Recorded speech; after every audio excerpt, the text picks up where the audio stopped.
আসসালামু আলাইকুম, সবাইকে জুম্মা মোবারক। আজকে জুম্মার দিন, তাই আজকে মসজিদটা পরিষ্কার পরিচ্ছন্নতা করে রাখলাম। কথা বলছেন আর কারণ তো শুক্রবার মানুষ জুম্মা নামাজ পড়বে, সেই জন্য মসজিদটা সুন্দর করে মেশিন করে কার্পেটটা ক্লিন করছে। দেখেন কত সুন্দর করে পরিষ্কার করতেছি মেশিন দিয়ে। তো এই অবস্থা দেখেন, এই আমার মসজিদটা কত সুন্দর, কত বড়, মাশাআল্লাহ। সবাই দোয়া করবেন। সুবহানাল্লাহ, আল্লাহ কত সুন্দর। এই যে অনেক ক্লান্ত হয়ে গেছি, একটু পানি খেয়ে নিতেছি। তো পানি পান করে এখন আবার কাজ শুরু করতে হবে। অনেক ক্লান্ত ছিলাম, সারাদিন কাজ করতে হচ্ছে, বড় মসজিদে একলা কাজ করতে হয়। আবার একটু মাটি নেওয়া মারলাম, মাটি নেওয়া মারতে অনেক কষ্ট, বড় তো মসজিদ, এই জন্য আর কি। আর একটু ভুঁসটা পরিষ্কার করলাম, পানি দিয়ে সুন্দর করে ধুইলাম, করলাম। আবার কোরআন শরীফ তাকগুলা মুছলাম, কোরআন শরীফটি মুছলাম, সুন্দর করে পরিষ্কার করার চেষ্টা করি।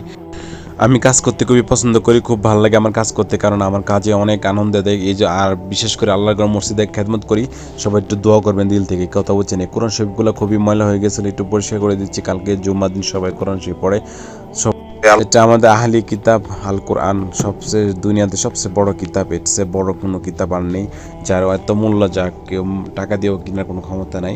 এই জন্য বলি এটা খুবই যত্ন, খুবই গুরুত্বপূর্ণ একটি বই, সেজন্য আমি একটু বিশেষ করে একটু খেয়াল করি। এবং আল্লাহর এটা আমাদের হলি বুক, সবাই দোয়া করবেন। আমার এই ভিডিওটি ভালো লাগলে সবাই লাইক শেয়ার দিয়ে পাশে থাকবেন।